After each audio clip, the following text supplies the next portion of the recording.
My name is Sophia, and this is the story of how I learned very early in my life that being poor is not a shame, but the world makes you feel like it is. I was born in a very small house in a very poor family. My father worked as a night guard. Every evening before leaving for work, he touched my head and said softly, "Study well, Sophia. One day you will live a better life than us." My mother worked in rich people's houses. She cleaned their floors, washed their dishes, and came home with tired hands. But every night she still sat beside me and asked, "Did you study today, my child?" They had no money, but they had faith in me. Before I ever went to a rich school, I studied in a small government school near my house. I did not have good books. I did not have tuition. Sometimes I did not even have proper lunch, but I loved studying. Every morning I walked 2 kilometers to school, sometimes without breakfast, sometimes with torn shoes, but I never missed a class. In my class, I was always the first in exams, first in homework, first to answer questions. One day, my class teacher called me after school.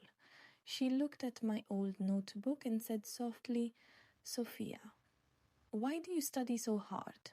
I said, "Because if I don't study, my life will never change."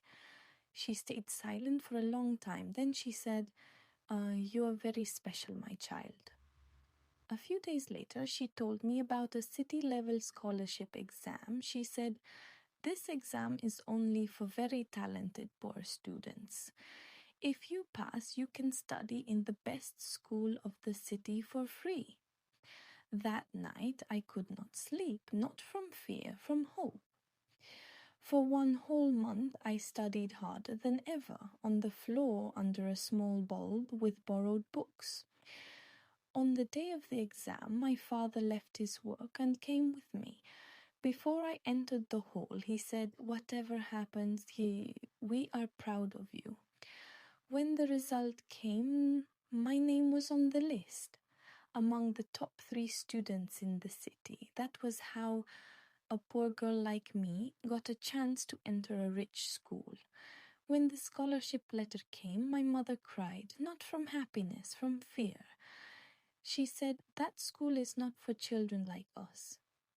My father read the letter many times and said, "This is her only chance. We will not stop her." That night I heard them talking quietly. "We don't have money for her books. I will work extra nights." I lay on my bed staring at the ceiling, and for the first time in my life, I felt scared of my own dream. On my first day of school, I wore my only clean uniform. It was old, the color was faded, my shoes were broken from one side. My mother brushed my hair and said, "Walk with your head high, Sophia. You are not less than anyone." But when I reached the school gate, I felt very small. Big building, shiny cars, children with perfect clothes. I stood there holding my bag tightly and whispered, "Be brave. Just be brave." In the classroom, everyone stared at me. Some girls looked at my shoes, some whispered and laughed. One girl said loudly, "Is she from a poor area?" Another said, "Why is she here?" I went and sat on the last bench, alone. During lunch, I opened my small box, dry bread. Everyone else had cakes and juice. 2 girls passed and one of them said, "She doesn't even have proper food." They laughed. I closed my box and pretended I was not hungry. Every day it became worse. Someone hid my books, someone broke my pencil, someone wrote "poor" on my notebook. When I answered in class, a boy said she will become a maid, not a student. The class laughed. The teacher said nothing. I stayed silent because silence was my only protection. At home, my mother asked, "How was school today?" And I always said, "It was fine." Then I went to my corner and cried alone. At night, when there was no light, I studied by candle. I heard my parents talking about money. We cannot pay rent. We will sell my ring. I looked at my books and whispered, I will change everything. I promise. One evening, my father came home very late. His hands were bleeding. I ran to him and said, Papa, what happened? He smiled and said, Nothing, my child, just work. That night, I understood something very painful. My parents were breaking themselves so that I could stand one day. One day, the school announced a big competition. The winner would get a gold medal and a special scholarship. Everyone laughed when I wrote my name. One girl said, Poor girls don't win in rich schools. Even a teacher said softly, You should not expect too much. But inside me, something woke up.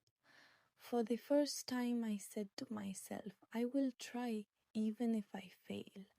From that day, I studied like I had never studied before sunrise, after midnight. Sometimes my eyes closed on the book, sometimes tears fell on the pages, sometimes my stomach hurt from hunger. But I did not stop because I knew this exam was not just for marks, this was for my parents, for their sacrifices, for my dignity.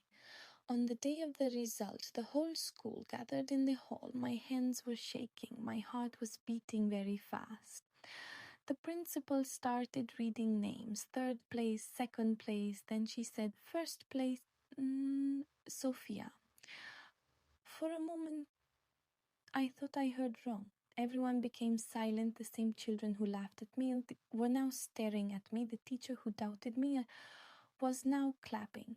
I walked to the stage with shaking legs. When they gave me the medal, I cried. Not because I won, because I remembered my father's bleeding hands, my mother's tired eyes. That evening I went home and put the medal in my mother's hands. She cried. My father hugged me and said, We were poor, but today you made us rich.